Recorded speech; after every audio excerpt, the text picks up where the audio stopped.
రాజమండ్రి దేవి Chowk centre Kapunadu కార్యాలయంలో committee సమావేశంలో పలు అంశాలు చర్చించారు. దేవి చౌక్లో గల కాపునాడు కార్యాలయంలో కమిటీ సమావేశం జరిగింది.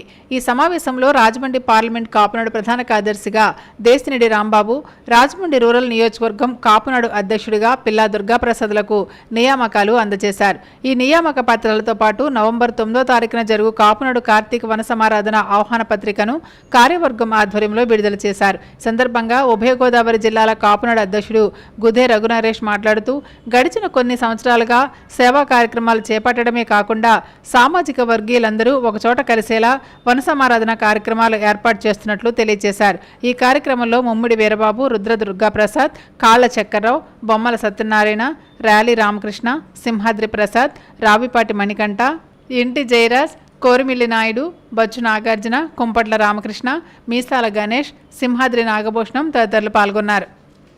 అలాగే మరి ఈరోజు వచ్చే నెల నవంబర్ 9వ తారీఖున జరగబోయే కాపునాడు కార్తీక వన సమారాధన ఆహ్వాన పత్రికను కూడా మా కమిటీ ఆధ్వర్యంలో ఆవిష్కరించడం జరిగింది. మరి అందరూ కూడా కాపు సోదర సోదరీమణులు, పెద్దలు అందరూ సహకరించి నవంబర్ 9వ తారీఖున జరిగే కాపునాడు కార్తీక వన సమారాధన కార్యక్రమాన్ని దిగ్విజయం చేయాలని కోరుకుంటున్నాను.